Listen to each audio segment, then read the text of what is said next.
Aujourd'hui, nous allons encore une fois parler des cotations sur AutoCAD.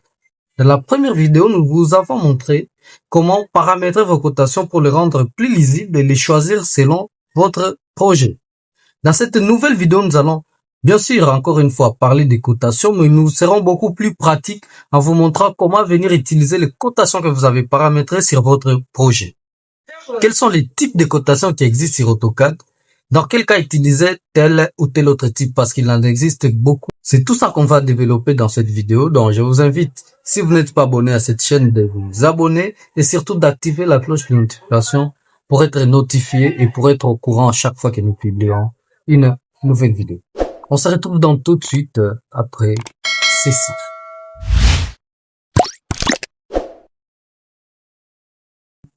Quels sont les types de cotations existants sur AutoCAD et dans quel cas utiliser tel ou tel autre type de cotation? On a déjà vu cette manière ici de coter, mais il y a aussi une autre façon de coter qui est la cotation linéaire. Si vous mettez votre curseur sans toucher, directement AutoCAD va vous expliquer l'utilité de la cotation en question.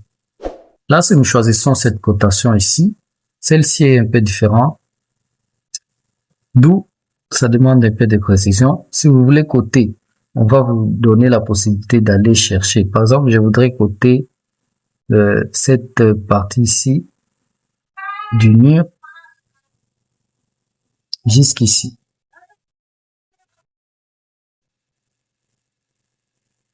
Et je dirige ma cotation vers le haut.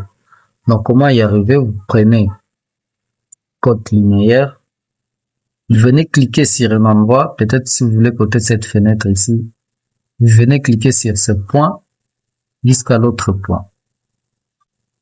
Et vous aurez déjà la cotation de votre fenêtre. Alors, ce qu'il faut faire est que vous allez devoir activer vos accrochages pour que vous soyez sûr d'avoir cliqué sur le bon endroit. Là, c'est la première possibilité, comme je viens de le dire. Lorsque vous venez juste à une extrémité ou à un point, cela va s'afficher automatiquement, ou soit va vous accrocher automatiquement à la limite. Pour aligner, c'est toujours la même chose. Vous voyez déjà, nous avons nos cotations qui sont assez visibles et assez claires. Et surtout selon nos préférences. Il faudra aussi souligner que notre deuxième type de cotation a plusieurs variantes. Plusieurs en tout cas. Si vous venez cliquer sur le petit, vous allez constater qu'il y a plusieurs autres types de cotations. Et chacun a une utilité bien précise. Nous allons prendre la première variante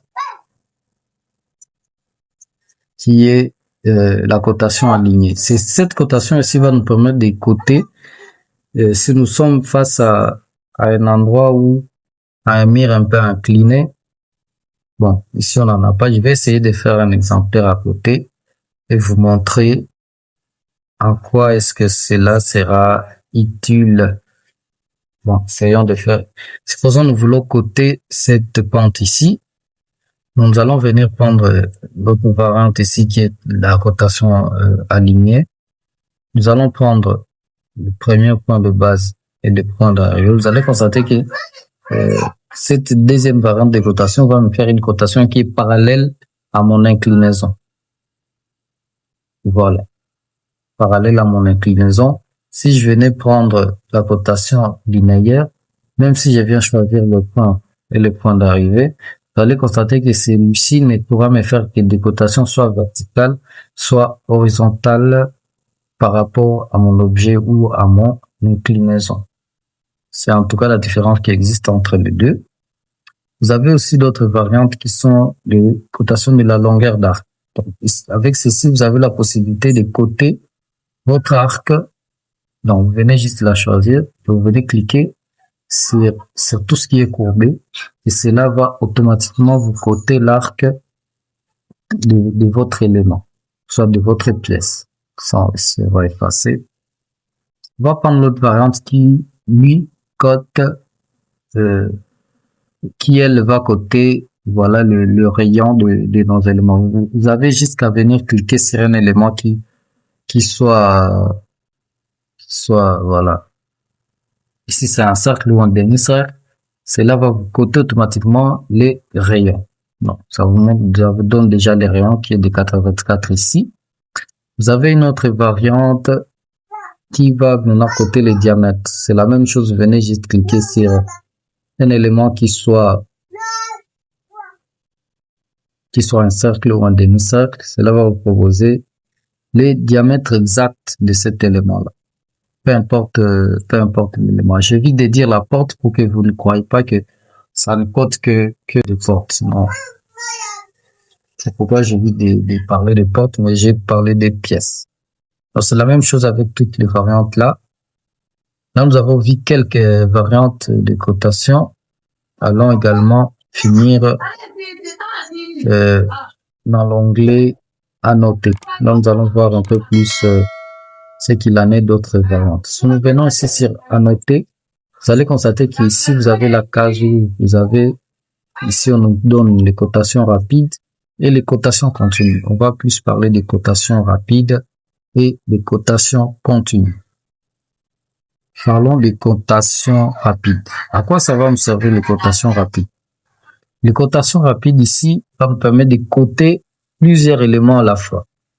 Donc, comment y parvenir à noter tout rapide? Comme je vous l'ai dit, sans même aller dans noter tout le reste, vous avez aussi une possibilité d'utiliser des raccourcis. Même si vous êtes dans l'onglet début, vous pouvez juste faire, vous écrivez juste rapide. Ça va vous proposer code rapide, choisissez code rapide.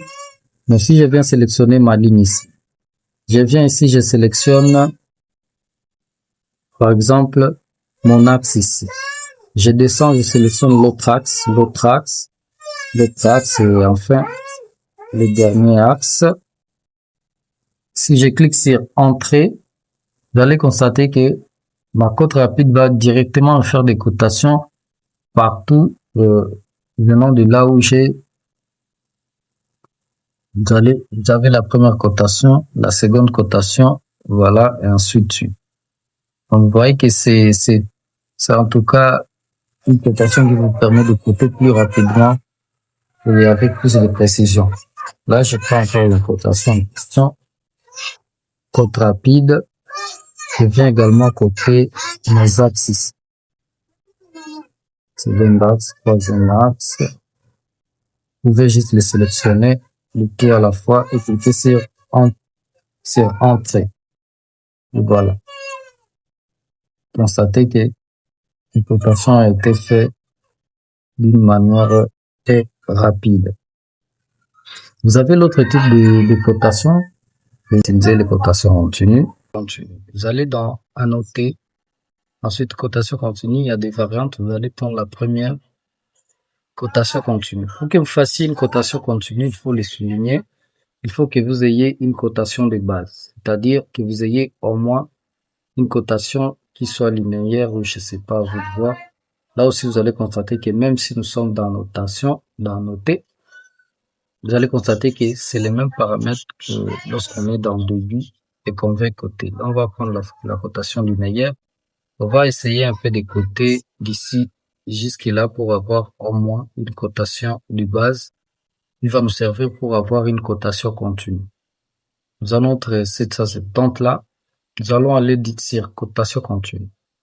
Vous allez constater que notre cotation continue va commencer juste au bout de notre première cotation qui était notre cotation de base. Maintenant, nous allons y aller en cliquant sur les endroits où nous voudrons avoir une cotation, par exemple. Bon, j'y vais juste arbitrairement. Voilà. Et à la fin, j'ai ça. Vous allez constater que j'ai eu des cotations continues juste en ayant déjà une cotation de base.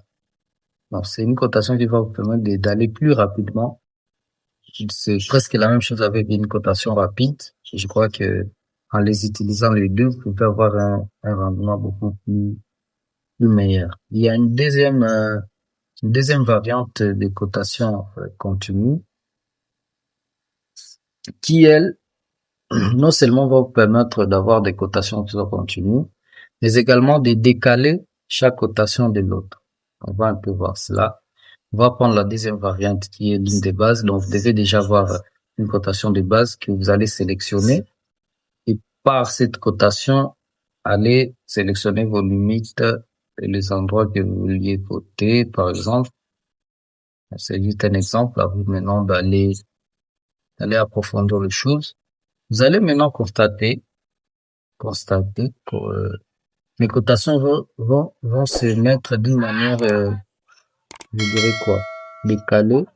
Il va y avoir des cotations qui sont un peu plus supérieures par rapport à la position, mais tous ont une seule base qui est la limite de notre première cotation de base.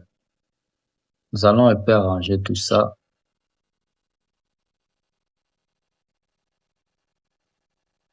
Donc les cotations ont une seule base, mais ce qui change, c'est la limite et la direction de nos cotations. Voilà. Je vais effacer. On va un peu arranger tout ça.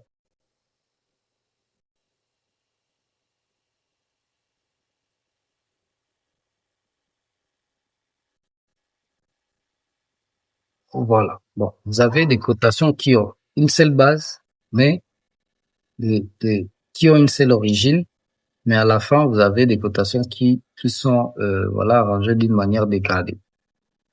Donc, vous avez une seule base et l'arrivée, les points d'arrivée qui changent. Donc, ils ont une seule base, mais les points d'arrivée, c'est seulement les points d'arrivée qui changent. En tout cas, je crois que ce sont les types de cotations qui existent sur AutoCAD.